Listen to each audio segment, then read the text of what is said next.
본 단원의 목표는 기행문이 어떤 글인지 알고 여정, 견문, 감상에 해당하는 기행문의 요소를 이해해서 그것이 잘 드러나도록 기행문을 쓰는 것인데요.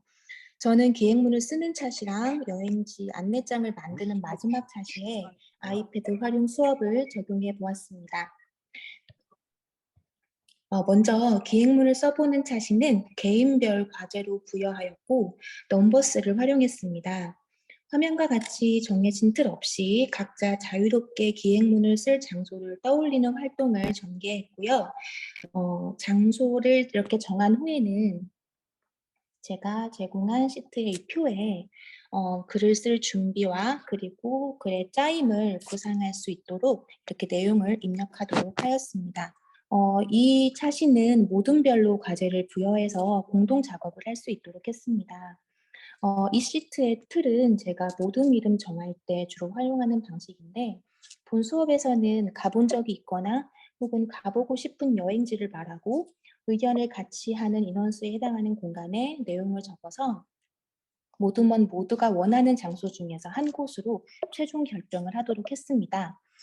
다행히도 모둠이 결정한 장소가 겹치지가 않아서 제가 굳이 조정할 필요가 없이 넘어갈 수 있었습니다. 그런 다음에 아이들 스스로 여행지 안내장 만들기 과제에 적합하다고 생각하는 어플리케이션을 선택해 보도록 했는데요. 모든 모둠이 넘버스를 선택했습니다. 선택한 이유를 적어보라고 했는데 그때 아이들이 적은 내용을 살펴보면 평소에 자주 사용하기 때문에 능숙하고 또 다양한 기능을 활용할 수 있고 또 키노트나 페이지스보다 더 적합하다고 판단했기 때문이라고 적혀 있습니다.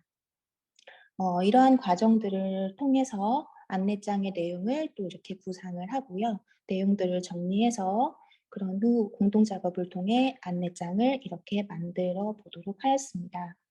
안내장을 만들 때는 제가 굳이 뭐 일정한 틀이나 어떤 틀을 형식을 주지 않았는데요. 아이들이 이렇게 알아서 제목을 쓰고 또 섹션별로 구역을 정해서 내용을 각각 입력해서 만드는 걸 보실 수 있습니다. 아래에는 이렇게 관련된 유튜브 영상을 넣거나 혹은 그곳에서 들으면 좋은 플레이리스트에 관련된 유튜브 영상을 집어넣고 또 아이들이 보면 그림 그리는 거 상당히 좋아하는데요. 그 스케치 스쿨에서 아이들이 이렇게 그림을 그려서 관련된 내용들을 입력하는 것도 보실 수 있습니다. 저희 반 아이가 이 계란 후라이를 그리고 나서 너무 스스로 감탄하면서 가지고 나왔었거든요. 너무 계란 후라이 잘 그린 것 같다고. 그래서 제가 칭찬을 해줬던 기억이 납니다. 그리고 5가지 색깔의 여수라고 해서 5가지 섹션을 또 넣어서 아이들이 각각 내용을 입력한 경우도 있었고 또 저희가 다녀온 경주와 관련돼서 이렇게 소개하는 자료를 만들기도 하였습니다. 저희 반 아이들이 활동을 할 때 보면 그림 그리는 걸 좋아하다 보니까 어떠한 안내장이라든가 모든별 과제, 뭐 주제에 따른 과제를 해결할 때 이렇게 그림으로 어떤 캐릭터를 그려서 그 캐릭터가 소개하는 방식이라든가 그 캐릭터를 통해서 뭔가 과제를 수행하는 그런 경우들이 많더라고요. 이 경우에도 아이들이 이렇게 예쁜 캐릭터를 그려서 소개하는 방식으로 안내장을 만들었습니다. 안내장을 모두 만든 다음에는 모둠별로 나와서 전자칠판에 미러링을 하고 또 모둠별로 발표를 하도록 했습니다. 그런 다음 서로 잘된 점을 칭찬해 보도록 하면서 본 수업을 마무리했습니다.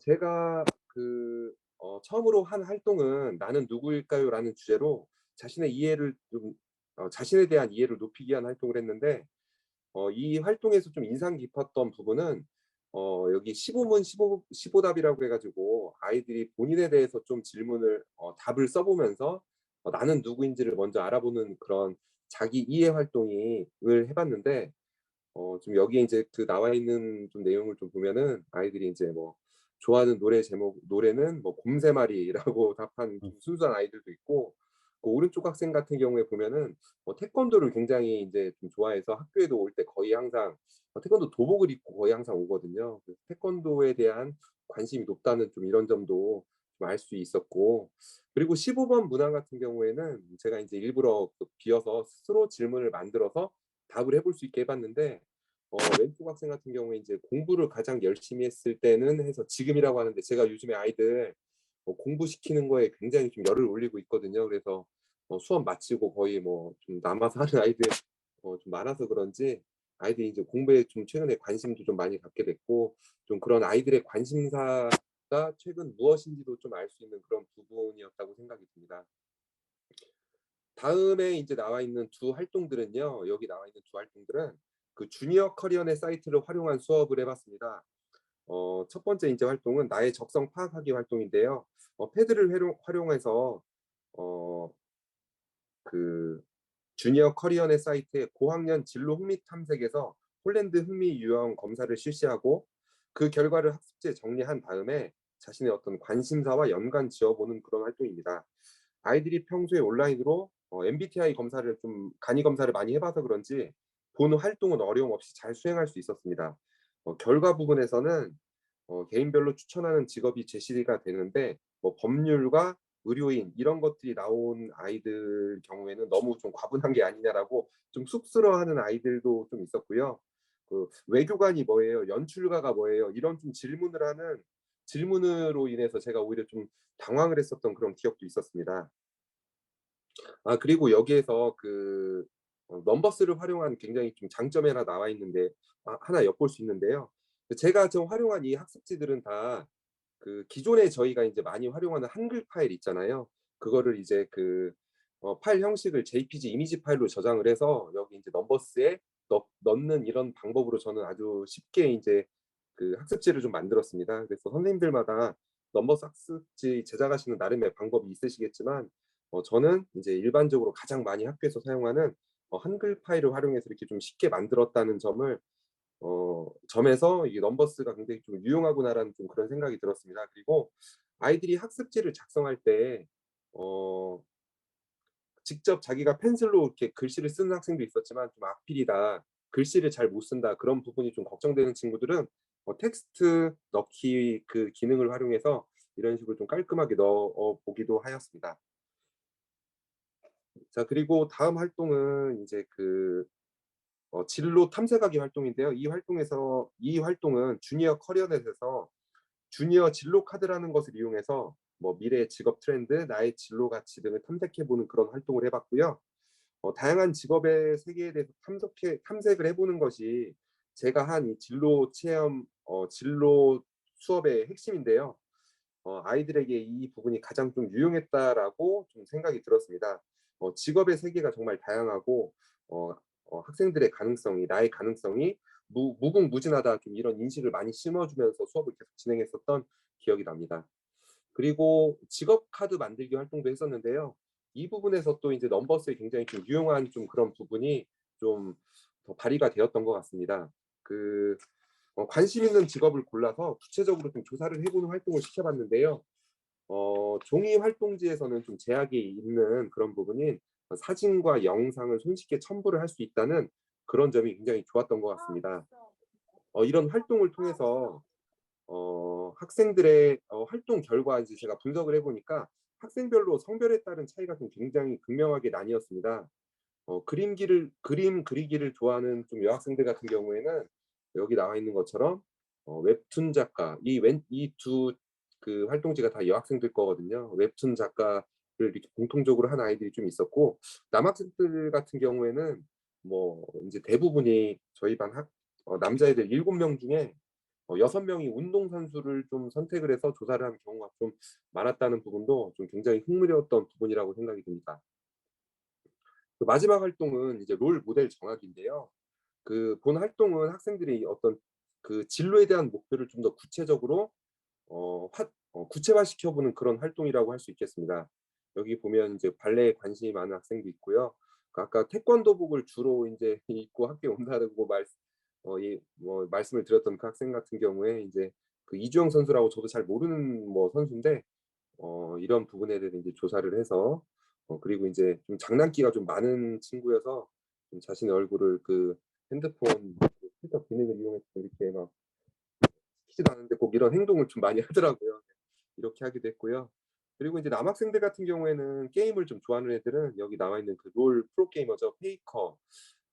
이 사람을 닮고 싶다라고 이제 작성한 친구도 있고, 그리고 좀 마지막으로는 뭐 전데요. 어 뭐 장난을 치려고 그런 건지 아니면 제가 진짜 존경스러워서 그런 건지는 모르겠지만 저를 닮고 싶다고 롤 모델이라고 여기 인제 작성한 학생도 있었습니다. 1학년을 맡고 있고요. 저희 지금 성서초등학교는 이제 1학년이 한 반이라 15명 학생들과 지금 하고 있는데, 일단 한글을 거의 참 모르는 애들이 너무 많고, 물론 한글을 가르치긴 하지만 해서 그 책에 쓰는 것만으로는 너무 좀 안 될 것 같아 가지고, 그다음에 종이로 하기에도 좀 너무 낭비가 심할 것 같아서 넘버스 시트로 한글을 연습할 수 있는 걸 만들어 줘서 한글을 계속 쓸 수 있게 해 줬고요. 그래서 지금 이렇게 치과, 뭐 대려, 주계 이렇게 글씨를 계속 반복적으로 쓰게 하고 해서 이러한 내용들을 다 스쿨 워크로 이렇게 보내 줬고요. 그다음에 처음에는 너무 안 됐는데 그래도 1 학년 학생들도 이제 적응의 학생들이라 하다 보니까 적응을 해서 제가 하자는 대로 따라오더라고요. 그래서 학생들과 열심히 글씨 쓰기도 했고, 그다음에 이거는 이제 짝과 공동 작업을 해서 제가 불러주는 낱말을 한 명이 동을 쓰고 한 명이 물을 쓰고 해서 모음과 자음, 그다음에 맞게 해 가지고 이렇게 글씨를 쓰게 하는 그런 연습을 했어요. 학생들이 아직 여러 가지 모음이 들어가는 낱말이라든지 그런 거를 연습이 좀 필요한데, 물론 종이에 쓰거나 아니면은 보드마카 이런 걸 쓰면은 그것도 괜찮은 방법이지만, 이렇게 뭔가 직관적으로 학생들이 친구와 같이 공동으로 쓰게 하니까 뭐 친구한테 서로서로 피드백해 줄 수 있고, 여기는 뭐 여기 모음 자리가 아니라 다른 모음 자리다 이렇게 얘기를 해줄 수 있는 그러한 기회도 됐던 것 같습니다.